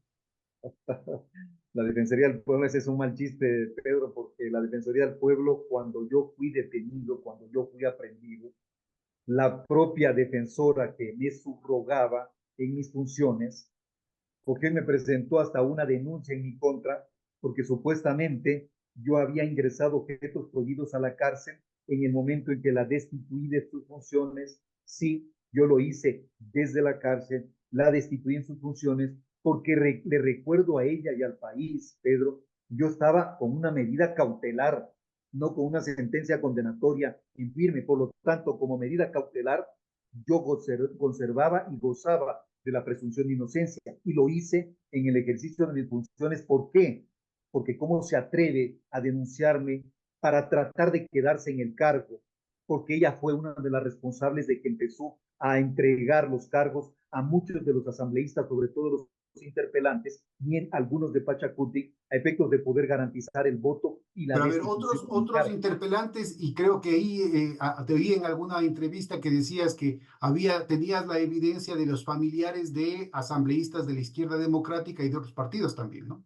Izquierda Democrática, el propio presidente o el vicepresidente de la Asamblea, el señor Virgilio Sarticela, en donde tiene a familiares en las defensorías, en las defensorías provinciales, también de la izquierda democrática, se los demostré con documentos en el propio juicio político de que esa era la forma de garantizar los votos para mi destitución. De hecho, te lo cuento como una confidencia, legisladores, ciertos legisladores se acercaron al grupo de abogados y a mí personalmente a decirme, bueno, pero ¿qué ofrecen ustedes? Porque del otro lado me están ofreciendo, yo ya tengo la delegación de tal provincia, ¿ustedes qué me están ofreciendo? Ustedes no me ofrecen nada. Y yo lo que necesito es colocar a mi gente. Por lo tanto, vea, no cuenten con mi voto. A ese nivel de chantaje que se llegó en la asamblea para tratar de posicionar supuestamente de que el defensor del pueblo tenía que irse destituido. ¿Pero por qué? Porque ya estaba armado, pues, la repartición de los cargos. Se había encargado en Qué ese pasó con la momento, subrogante que tú destituiste? como yo la destituí, ella inmediatamente dijo que yo no podía ejercer el cargo de defensor del pueblo. Se arrogó las funciones. Ella sí se arrogó funciones. También la denuncié, ojo. Ya, Ella tiene una pero denuncia por arrogación de arrogación de funciones funciones en fiscalía. no prescribe, ¿no? No, en el tema de arrogación de funciones, pero yo la denuncié por ese delito. Obviamente que no ha pasado nada. Ya sabemos por qué, porque todo lo que denunciaba Freddy Carrión entraba al baúl de los recuerdos, al baúl de los archivos y no se procedía en absolutamente nada. Pero ella sí se arrogó funciones que no le competían. Cuando a mí me destituyen de defensor del pueblo, como yo no había renunciado, por lo tanto ella no pudo quedarse de forma permanente, de acuerdo a la ley orgánica de la Defensoría del Pueblo, establece que si lo destituyen al defensor del pueblo, el Consejo de Participación Ciudadana tendrá que designar al reemplazo, porque la subrogante no podía quedar si yo no hubiera renunciado. En ese evento sí, efectivamente, ella hubiera permanecido en el cargo. Así que por eso es que ella no se quedó. Claro, ahora la vemos de ministra de Inclusión Económica y Social de un gobierno de la derecha. Ojo, de un gobierno de la derecha, para que nos demos cuenta cómo es de fácil la manipulación y sobre todo que nuestros principios son fácilmente vendibles. Estamos en un país en donde tenemos precio a los Esos son principios por los el precio. marxistas de tendencia Groucho, el que Exacto. decía en esas películas de hace casi 100 años, decían, tengo estos principios, pero si no te gustan, tengo estos otros. Exactamente. Los principios, bueno, depende, eso más o menos depende de lo que me estés pidiendo. A ver, si necesitas esto o lo otro te lo puedo conseguir, lo importante es que estés a gusto. Aquí el cliente es el que tiene la razón, en otras palabras. Pero así pasó con estos hechos que se fueron dando en donde, como digo, la propia institución comandada en esos momentos por la subrogante se me fue encima cuando no cabía ningún tipo de acusación en mi contra Bueno, porque en el ejercicio de a la funciones final no se a ti cometió ningún. te condenaron finalmente. No, Pasaste no, 3 años. A ver, ¿cuál fue legalmente cuál no fue tu estoy condenado. situación? No estoy condenado, no he sido condenado, sí, mi presunción de inocencia se mantiene incólume, con un hecho agravante mayor, Pedro. Yo he cumplido la pena en prisión preventiva, sin sentencia ejecutoriada. 3 años Yo en prisión no, preventiva. en prisión preventiva, yo no he sido condenado, no he cumplido la pena por un delito en donde se me ha declarado culpable mediante sentencia ejecutoriada. He sido o he pasado 3 años en cárcel con prisión preventiva, lo que resulta una aberración jurídica y una flagrante y exagerada vulneración a mi derecho. Primero, a la presunción de inocencia. Segundo, a la defensa. Tercero, al debido proceso. Cuarto, caducó la prisión preventiva a los 6 meses de mi detención, es decir, caducaba en octubre del 2021 y yo salgo en mayo del 2024, luego de 3 años. Esa es la persecución y ese es el Bueno, nivel ¿y qué de dice la administración de comunidad de justicia. abogados? Es lo que a mí me tiene perplejo, absolutamente desconcertado. Es decir, ¿qué dice la comunidad de abogados? Es decir, de izquierda, de derecha, o sea, todo lo que han estudiado en términos de ética, en todo lo que han estudiado en los libros, de lo que dice la doctrina jurídica, todo lo que dicen las leyes, se va al carajo. Y yo no oigo a los abogados como colectivo, digamos, como colegio de abogados, como comunidad, como academia, como facultades de derecho. Yo no veo que haya un pronunciamiento como estudiantes de derecho, ¿no es cierto? Yo no veo que haya un pronunciamiento respecto al hecho de que se utilice, no sé, pues el concepto de influjo psíquico. O sea, ¿qué es lo que esto está significando? Se supone que el derecho era para producir justicia, al menos para producir la sensación de justicia. Pero acá es evidente, ¿no es cierto?, que el ejercicio del sistema judicial lo que muestra claramente que lo que produce es permanentemente injusticia, permanentemente arbitrariedad, en este y en otros casos. ¿Qué pasa Pero es que ahí, con la comunidad, digamos, que vive todos los días en eso? Con los trabajadores del sistema judicial, con los abogados, con los jueces, con los que viven, digamos, del derecho en el ejercicio profesional, con los profesores de derecho, con los estudiantes de derecho. ¿Cómo es que no hay una indignación? ¿Cómo es que no se molesta? Pedro, vivimos en una sociedad primero de miedo, uno, y segundo, en una sociedad en donde los principios se ajustan a quien detenta el poder. Lo que tú mencionaste, tengo estos principios, pero no si no te gustan, tengo también estos otros. Es lo mismo que está pasando en nuestro país respecto a la academia. Una academia completamente silenciada y adicionalmente comprable. Comprable. ¿Y qué me refiero comprable? De que defienden principios en función de quién sea el sujeto al que hay que defender. Si se trata de una persona, como en mi caso, o inclusive para ponértelo en un ejemplo de mayor dimensión, el caso de Jorge Glass, que fue detenido mientras se encontraba en una embajada, y no solo aquello, sino trasladado a una cárcel en Fue la cual secuestrado deberían en los hechos, estar, o sea, legalmente fue secuestrado, exactamente, ¿no? en la cárcel en donde deberían estar personas de alta peligrosidad, condenados con sentencia ejecutoriada, no una persona que ha tenido y ha ostentado la condición de vicepresidente de la República. Si tomamos en cuenta aquello, ha sido nula la academia diciendo, por favor, respetemos el Estado. No. ¿Por qué no lo han hecho? Porque se trata de Jorge Glass y en el evento de que lo hagan, no, es que es correísta. Entonces, si es correísta, entonces es malo. Si es correísta, entonces es corrupto, porque hemos llegado a estos niveles de estigmatización. El odio Bueno, enraizado también que ahí se encuentra. aparece este mismo autor que mencionaba, Agamben hablaba del Homo sacer, ¿no? Hablando de una tradición jurídica de hace más de 2000 años, en el que se declaraban a unas personas como gente especial, gente sagrada, que eran, por un lado, sagrados, pero por otro lado, no había ninguna consecuencia si los matabas. Eran totalmente desechables, ¿no? Entonces, me Exactamente. parece que se está creando esta situación, ¿no? En el que empieza a generarse una situación de tal odio en el que resulta lícito matar a la gente. Es que adicionalmente, sí, llegaremos a esos niveles por una sencilla razón. Por una sencilla razón, a pesar de que sea un cuento bastante simple, pero es muy gráfico para describir la realidad. Se habla de que en una granja votaron todos por el insecticida, todos a favor del insecticida. Incluso murieron hasta la hormiga que se obtuvo, todo por el odio a la cucaracha. Esto es básicamente lo mismo, Pedro. El momento, como no alzamos la voz frente a una injusticia, sea la persona que sea contra la que se haya cometido, como no alzamos la voz, no nos damos cuenta que al día siguiente puedo ser yo el que esté sometido en esa Claro. situación. En el Entonces, poema que le atribuyen a creo, Bertolt Brecht, no, primero vinieron por los comunistas, pero como no, yo no soy comunista y odio a los comunistas, me quedé callado. Después vinieron por los socialistas, después vinieron por los sindicalistas, pero como no soy y odio a los sindicalistas, también me quedo callado. Ahora vienen por mí y no hay quien proteste, ¿no? Entonces, no mira, siempre, yo creo que es importante, tú mencionas, tú no tuviste nunca oportunidad de presentar tu versión de los hechos. así es, Pero así es. tampoco de lo que te había oído es que tampoco la supuesta víctima testificó. Bueno, la supuesta víctima lo que hizo es un testimonio anticipado el mismo día de los hechos. Mm, ¿Sí? Entonces, claro, en delitos sexuales, el testimonio siempre de la víctima es la prueba fundamental y se lo toma de manera anticipada.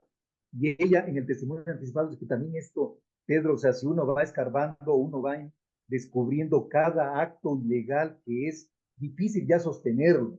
Créeme que es imposible sostenerlo a este caso porque se encuentran tantas ilegalidades. Solo te digo una que es contundente, que eso hubiera bastado para mí declarar mi inocencia, no solamente eso, pedirme disculpas y todo lo demás.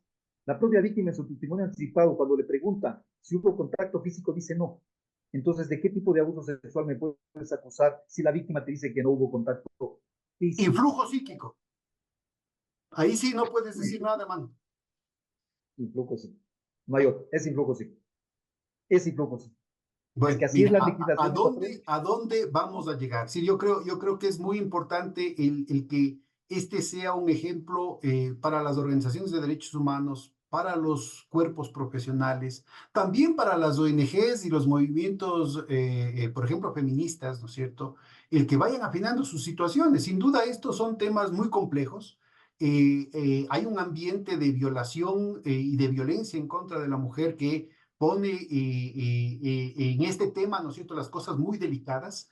La víctima es necesario siempre proteger, ¿no es cierto?, y dar la presunción de fragilidad al caso de las mujeres que están siempre sujetas a este tipo de ataques, pero tampoco pueden dar lugar, ¿no es cierto?, a este tipo de abusos y a la construcción de este tipo de infamias. Insisto, inclusive en el caso que te demuestren que sí has comido guaguas crudos, ¿no es cierto? Aquí hay denuncias que no tenían por qué haber separado, que no tenían por qué haber desaparecido, que no tenían por qué haber dejado de ser procesados y no tenía por qué haber dejado de hacerse justicia para las víctimas de la represión en octubre del 2019, pero también para todos los otros casos que has denunciado de las irregularidades que se han cometido en contra del debido proceso. Entonces yo creo que hay un tema que es fundamental, ¿no? Es fundamental. Yo Sí, personalmente, ¿no es cierto? Sin ser Pedro, solo abogado, una, sí, sí, pero Pedro, solo una precisión. El tema es indudablemente lo uno no se relaciona con lo otro. ¿A qué me refiero? Ujú. Que nunca, nunca, y te lo puedo asegurar y aseverar porque mi vida, mis 50 años, me permiten acreditarlo, he tenido un contratiempo, una denuncia de este tipo. Y diferenciemos dos cosas que es importantísimo, porque en lo personal te lo digo, para mí es trascendental. El hecho de acusarme de abuso sexual no significa violencia, violación, para empezar, ni agresión. El abuso sexual, de acuerdo a nuestra legislación, es un delito de tocamiento sin consentimiento, de tocar sin consentimiento, Pero distinto de aquí la violación. la víctima decía que no la habías tocado. Exactamente. A lo que voy es esta diferenciación porque, claro, la connotación sexual siempre le da un carácter grave, pero cuando se habla de abuso sexual se piensa que hubo agresión, violación y todo lo demás. No, inclusive a términos legales, siempre yo lo diferencio por una sencilla razón, porque para mí, es completamente importante diferenciar de que nunca hubo un tipo de agresión, que nunca he sido agresivo, ni mucho menos he intentado algún tema de violación, que eso es sumamente grave. Y si no lo he hecho de eso, mucho menos también del tema del abuso. ¿Y por qué lo aclaro? ¿Y por qué lo aclaro? Porque soy padre de 3 hijos. Y al ser padre de 3 hijos, el ejemplo que tienen es el mío. Y eso ante la colectividad y ante el mundo entero lo reclamaré y lo diré a voz, de voz en cuello. Jamás he estado involucrado en un tipo de naturaleza sexual, en un tipo penal de naturaleza sexual. Y lo que hicieron al imputarme en un delito de esa naturaleza, lo único que pretendieron es justamente a un defensor de derechos humanos eliminarlo, quitarle cualquier tipo de posibilidad de reivindicación.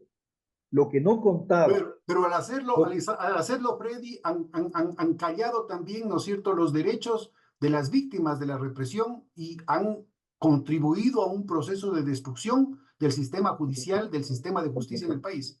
completamente, y mira que los jueces, y yo lo vengo sosteniendo, los jueces me sentenciaron. ¿Dónde se encuentran ahora? Uno de ellos está en cárcel. Uno de ellos está en cárcel, el que se inventó el acto de formalidad para justificar la gestión de la Fiscalía General del Estado cuando cometía tanta violación. Para este juez dijo, es que son actos de formalidad de la pobre fiscal, sí no se dio cuenta, pero pasé molesto, no, no pasa nada, no pasa nada. Había un inocente preso, sí pasaba, pasaba mucho. Y ahora este señor está preso acusado de delincuencia organizada. Hay otros dos que aún no se encuentran vinculados, pero estos dos también formaron parte de mi tribunal. Byron Guillén, Luis Rivera. A Luis Rivera le allanaron las oficinas en el caso Metástasis en la propia Corte Nacional de Justicia. A Byron Guillén le retuvieron un vehículo en el caso Metástasis. Los dos deberían estar vinculados y no solamente eso, sino presos, porque han formado parte de una delincuencia organizada. Ahí tenemos los jueces que me han sentenciado. Esa es la justicia en el Ecuador.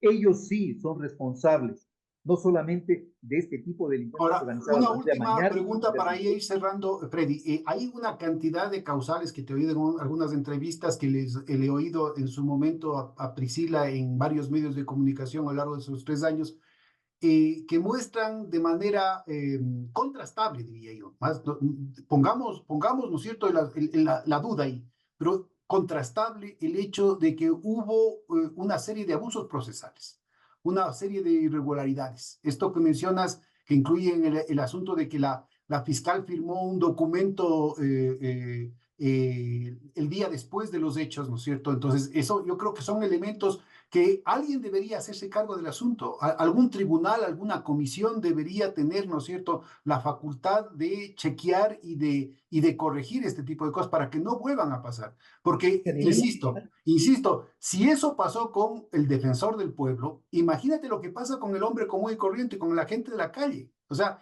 el clima de terror que se está generando con estos ejemplos, el miedo, ¿no es cierto?, se convierte en el pan de todos los días, ¿no? Y por eso justamente es mi lucha, Pedro, porque yo soy el ejemplo claro de una injusticia sin nombre. Y yo no quisiera que lo que a mí me pasó le pase a un ecuatoriano. La cárcel, la cárcel no está llena de personas que están cumpliendo sentencia. La cárcel también existe en una serie, miles de personas diría, miles de personas que son completamente inocentes, pero que no tienen ni los recursos necesarios para contratar un abogado, peor aún, no tienen para comprar una sentencia, porque aquí, Pedro, en el Ecuador las sentencias se las compran. Es en un mercado de un baratillo de ofertas en donde uno va, habla con el juez a través de un abogado transador y perfecto, te dice esto te va a costar 20, 30, 40. Lo que estamos viendo en el caso Metástasis es un claro reflejo de cómo se maneja la justicia. Por lo tanto, justicia en el país no existe, a no ser que la puedas comprar. Por lo tanto, aquí lo que tenemos que reclamar ya es a nivel internacional, al menos en mi caso. Yo no espero ni aspiro a tener justicia en este país, mucho menos con los actuales jueces de la Corte Nacional, que valga la pena mencionar. Mira cómo se encuentran integrados con jueces temporales, que son designados a dedo, que no vienen de un concurso y que la competencia es radicada por horas. En mi caso, en el recurso de casación, 11 jueces han conocido por 1 hora, 2 horas, 3 horas, 4 horas, luego designan a con jueces temporales, uno de ellos, Carlos Rodríguez Mongó, que viene de la Corte Provincial del Guayas y de temas de niñez y de adolescencia a juzgar temas penales.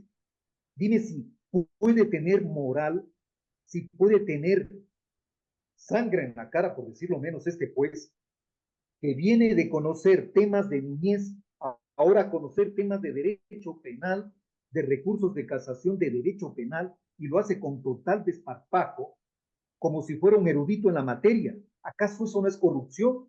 Y este juez, en mi recurso de casación, lo declara desistido en mi delante, cuando yo le digo, no desisto del recurso de casación, póngame un defensor público, que no puede defenderse públicamente, que defiéndase usted. Esa es la forma en que se maneja la justicia, con jueces temporales que lo que tratan de hacer es ganarse la confianza del jefe, del presidente del Consejo de la Judicatura, para luego quedarse ya como juez temporal, perdón, como juez definitivo.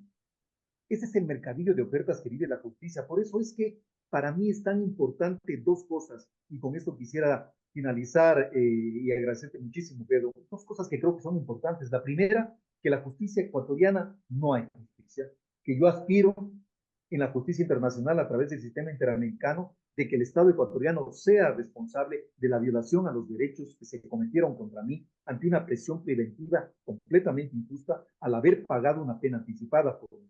Y el segundo punto, Pedro, que ya va más allá. En este país iniciamos una reforma judicial completa, que evite este tipo de irregularidades con jueces temporales llamados a dedo, con jueces involucrados en actos de corrupción y delincuencia organizada. Debería cambiar el nombre la Corte Nacional a GDO, Grupo de Delincuencia Organizada, porque prácticamente así han venido operando. Y de esa manera empezar a cambiar este país, o lo cambiamos o no tenemos ningún tipo de opción. Y la reforma judicial integral es necesaria para garantizar seguridad al ciudadano, de que no vaya a ser sometido y que se le vaya a forjar un caso que lo lleve preso. El día de mañana, Pedro, tú como comunicador y periodista, no eres del agrado de determinada autoridad pública y te mandan a detener inventándose cualquier figura penal hasta que tú puedas demostrar tu inocencia, porque en el Ecuador hay que demostrar la inocencia. Mira cómo hemos tergiversado los principios.